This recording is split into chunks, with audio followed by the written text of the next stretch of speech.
জয় শ্রীকৃষ্ণ। নমস্কার বন্ধুরা, সনাতন কথার আরও একটি নতুন পর্বে আপনাদের সকলকে জানাই সুস্বাগত। আশা করি সকলে ভালো আছেন ও সুস্থ আছেন। পরম করুণাময় ঈশ্বরের অশেষ কৃপায়। বন্ধুরা, সনাতন কথার আজকের এই নতুন ভিডিওতে আমরা আলোচনা করব অগ্রহায়ণ মাসের কোন প্রাণী আপনাদের ঘরে আসলে আপনাদের ঘরে নেতিবাচক শক্তি দূর হয় এবং ইতিবাচক শক্তির আগমন ঘটে। তো চলুন বন্ধুরা, দেরি না করে আজকের ভিডিওটা শুরু করি। বাঙালির 12 মাসের মধ্যে অগ্রহায়ণ মাস হলো এমন একটি মাস যেখানে প্রকৃতি, দেবশক্তি, গৃহস্থ জীবনের আশীর্বাদ সব এক সুতোয় বাঁধা থাকে। এই মাসটি ধর্মীয় ভাষায় পরিচিত নবান্নর মাস, মা লক্ষ্মীর মাস এবং মা লক্ষ্মীর অত্যন্ত প্রিয় একটি মাস। এই মাসটি হলো এমন এক সময় যখন প্রকৃতির শুভ শক্তি মানুষের ঘরে ঢোকে, উন্নতির শক্তি আর সমৃদ্ধি নিয়ে আসে। এই কারণে শাস্ত্রে বলা হয় অগ্রহায়ণ মাসে কিছু বিশেষ প্রাণী যদি কারোর বাড়িতে এসে থাকে সেটি কোনো কাকতালীয় ঘটনা নয়, যেগুলো দেবশক্তির বার্তা, মা লক্ষ্মীর আগমনের ইঙ্গিত আর অর্থ সমৃদ্ধির নিঃশব্দ ঘোষণা। আজকের এই বিশাল গভীর আলোচনায় আমরা জানব বাড়িতে এই অগ্রহায়ণ মাসের কোন প্রাণী এলে অর্থকষ্ট দূর হয়, তাদের আগমনে আধ্যাত্মিক প্রভাব, পুরাণ ও লোকবিশ্বাসে কি আছে। চলুন তাহলে শুরু করা যাক। অগ্রহায়ণ মাসে মোট 8টি প্রাণীকে অত্যন্ত শুভ বলা হয়েছে, আর সেগুলো হলো গরু, বিড়াল, গৃহচূড়া মানে চড়ুই পাখি, পেঁচা, লক্ষ্মী পেঁচা, ছোট সাপ, গোধা, গঙ্গাপরি বা প্রজাপতি। বন্ধুরা, প্রথমে যে প্রাণীটিকে রাখতে হয় সেটা হলো গরু। অগ্রহায়ণ নবান্নের মাস এবং গরু হলো কৃষ্ণের প্রিয়, লক্ষ্মীর প্রিয় জীব। গরু বাড়ির সামনে বা উঠানে এলে কি সংকেত দেয় এই অগ্রহায়ণ মাসে? শাস্ত্রে বলা আছে ঘরে গরুর আগমন নবান্নের সমৃদ্ধি বাড়ে আর আগের বছরের সব অর্থকষ্ট থেকে মুক্তির পথ খোলে। গরু মানেই শ্রীবৃদ্ধি, লক্ষ্মী দেবীর আগমন, গৃহস্থের আয় বৃদ্ধি, জমি জমা সংক্রান্ত ঝামেলা দূর হওয়া, পরিবারের মধ্যে শান্তি ও ঐক্য বৃদ্ধি পাওয়া। কেন অগ্রহায়ণ মাসে গরুর আগমন এতই শুভ?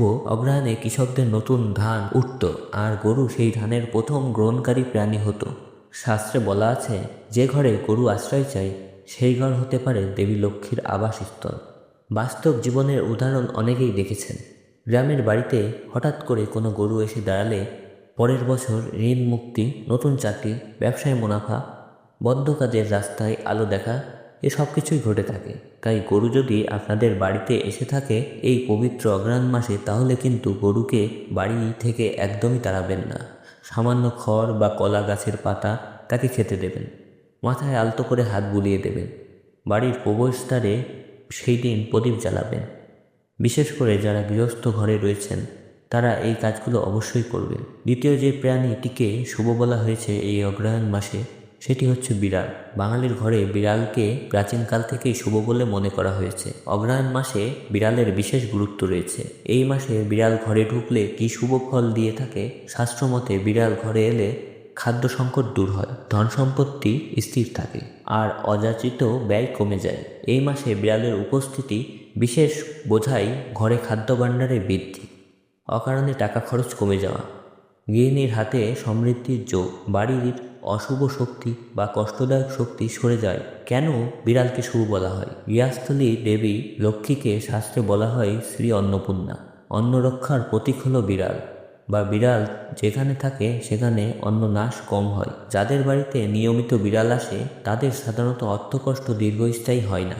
দোকানে বিড়াল থাকলে বিক্রি বাড়ে, সেই বিশ্বাস বহু জায়গায় রয়েছে।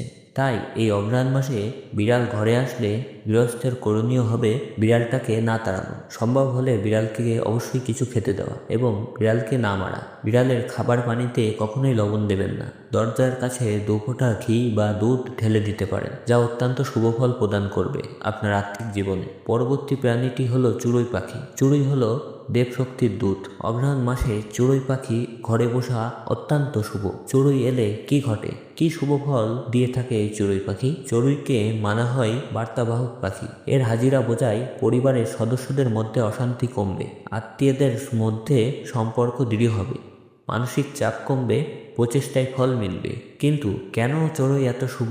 কারণ চড়ুই কখনো অশুভ স্থানে বাস করে না। এটি এমন স্থান বেছে নেয় যেখানে শান্তি, শক্তি আছে, অশুভ শক্তি কম, স্নিগ্ধ একটি পরিবেশ। এই কারণে অগ্রহায়ণ মাসে চড়ুই যদি দেখা দেয় আপনার গৃহে, তাহলে ধরে নেবেন ভাগ্যের দিক পাল্টাতে চলেছে আপনার। অনেক গৃহস্থী বলে থাকেন চড়ুই যখন বাসা বাঁধে তখন আমার জীবন ভালো হয়ে আসে। এটি বহুবার দেখা ঘটনা। তাই চড়ুই যদি এই অগ্রহায়ণ মাসে আপনার গৃহে বাসা বেঁধে থাকে তাহলে কিন্তু ভুল করেও তাড়াবেন না। এই পাখিটি আপনার গৃহ থেকে এই পাখিটিকে অন্ন ও জল দিয়ে রাখার চেষ্টা করবেন, তাহলে আপনার ভালো দিন অবশ্যই আসবে। এখন যে প্রাণীটি সম্পর্কে আপনাদের জানাবো সেটি হলো পেঁচা। পেঁচা সম্পর্কে অনেকেই ভুল ধারণা রয়েছে। অনেকে পেঁচাকে শুভ প্রাণী মনে করেন, আবার অনেকেই অশুভ প্রাণী মনে করেন। কিন্তু শাস্ত্রীয়ভাবে পেঁচা হচ্ছে অত্যন্ত একটি শুভ প্রাণী, মা লক্ষ্মীর বাহন। বিশেষ করে অগ্রহায়ণ মাসে পেঁচা বাড়ির ছাদে বা বারান্দায় বসলে তা অত্যন্ত শুভ লক্ষণ। এটি বোঝায় গৃহে অর্থ প্রবাহ বাড়বে, অপ্রত্যাশিত টাকা আসবে, বন্ধ চাকরির পথ খুলবে, অর্থাৎ হঠাৎ করে আর্থিক সমস্যা মিটে যাবে। কেন পেঁচাকে হিন্দু শাস্ত্রে এত শুভ বলা হয়েছে? আমাদের গৃহে যখন দেবী লক্ষ্মী প্রবেশ করেন ঠিক তার পূর্বাভাস স্বরূপ এই পেঁচা দেখা যায়। পেঁচা কিন্তু রাতে আসে, এই কারণে অনেকেই ভয় পেয়ে যান। কিন্তু আধ্যাত্মিকভাবে পেঁচা হলো অন্ধকার ভেদ করে আলো আনার প্রতীক। অনেক ব্যবসায়ী পেঁচাকে অত্যন্ত শুভ মনে করেন। বৃহস্পতিবার বা অগ্রহায়ণ মাসে পেঁচা দেখলে সাধারণত ব্যবসা বাড়ে, সঞ্চয় স্থায়ী হয়, লটারির ইনভেস্টে বোনাস আসে। পেঁচা দেখলে ভয় পাবেন না, তাকে তাড়িয়ে দেবেন না, এমনকি শব্দও করবেন না। বাড়ির উত্তর দিকে প্রদীপ জ্বালবেন। যদি পেঁচা আপনার গৃহে এ মাসে দেখে থাকেন, পরের দিন ঘরে কিছু মিষ্টি বিতরণ করতে পারেন। অগ্রহায়ণ মাসের সবচেয়ে শক্তিশালী ও শুভ লক্ষণগুলোর একটি হলো লক্ষ্মী পেঁচা দেখা। এই পেঁচাটি সাধারণত পেঁচার মতন নয়, এটি হালকা সোনালি বাদাম রঙের, চোখ উজ্জ্বল আর স্বভাব শান্ত। লক্ষ্মী পেঁচা বাড়ির ছাদে বসলে কি সংকেত দেয়? শাস্ত্রে বলা আছে, লক্ষ্মী পেঁচা যে ঘরে একবার দেখা যায় সেই ঘরে অর্থকষ্ট কেটে যায়।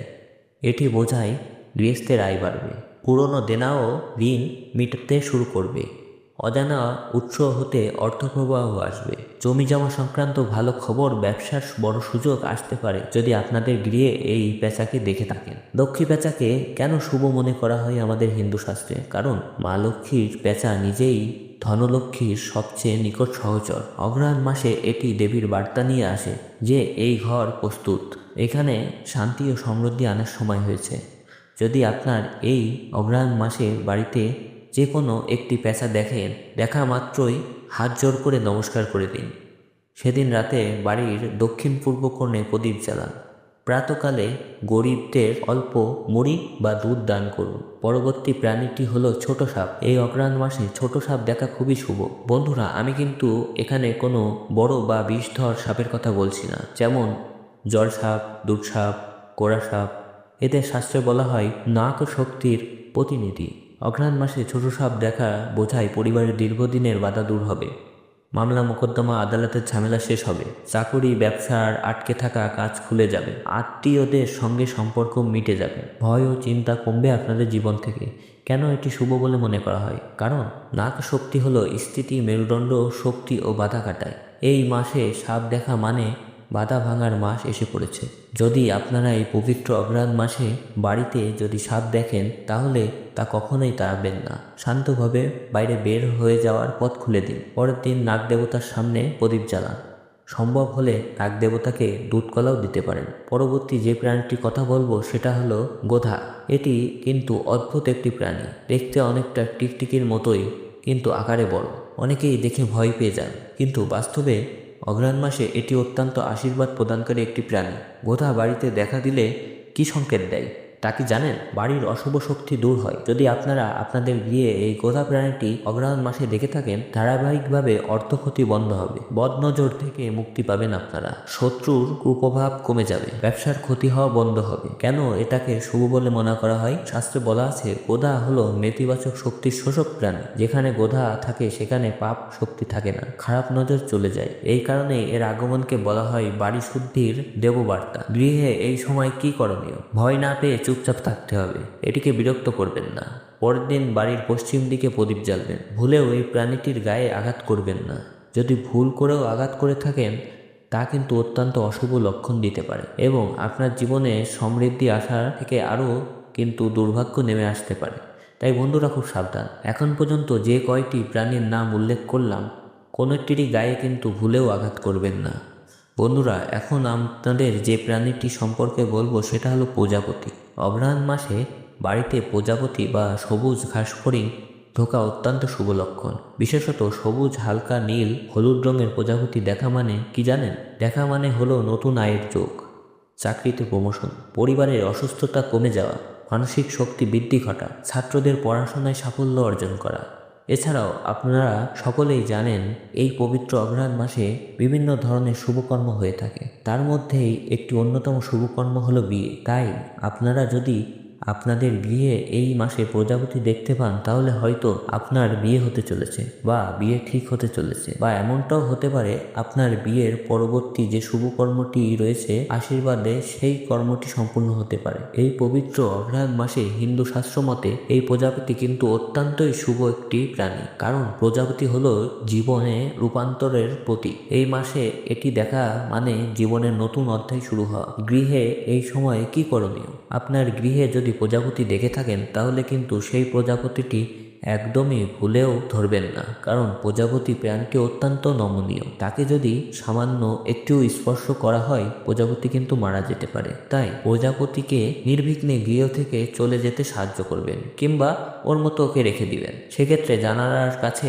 আপনারা একটি ফুল রাখতে পারেন। ঘরে পরিষ্কার সুবাস বজায় রাখবেন। বন্ধুরা, অঘ্রাণ মাস শুধু ধানের নতুন গন্ধই নয়, এটি গৃহে ভাগ্য বদলানোর বিশেষ সুযোগ সময়, ধন ও লক্ষ্যের আগমনের সুযোগ, শক্তি ও সমৃদ্ধ দরজা খোলার মাস। এই মাসে প্রাণীদের আগমন কখনোই কাকতালীয় নয়। এই প্রাণীগুলো প্রকৃতির দূত দেবতার ইশারা আর ভবিষ্যতের আশীর্বাদ। যখন গরু আসে, বিড়াল আসে, চড়ুই আসে, পেঁচা আসে, সাপ, গোধা আসে, এমনকি প্রজাপতিতেও আসে, তখন প্রকৃতি বলছে তোমার ঘরের ভাগ্য পরিবর্তনের পথের দরজা খোলা রাখো, মন পরিষ্কার রাখো। অঘ্রাণে গৃহে নিয়ম মানলে শুভ প্রাণীর আগমন আরও শক্তিশালী হয়ে ওঠে। দেবী লক্ষ্মীর করুণা স্থায়ী হয়, অর্থ সংকট দূর সরে যায়, গৃহে শান্তি, সমৃদ্ধি, ধনলাভ সবই আসে ধীরে ধীরে, নিশ্চিতভাবে নয়। তাই বন্ধুরা, আপনার সকলের অনুরোধ করছি, আপনারা যদি এই কয়েকটি প্রাণীর মধ্যে একটি প্রাণীও অঘ্রাণ মাসে আপনাদের বিয়ে দেখে থাকেন, তাহলে কিন্তু ভুল করেও তাড়াবেন না এদের।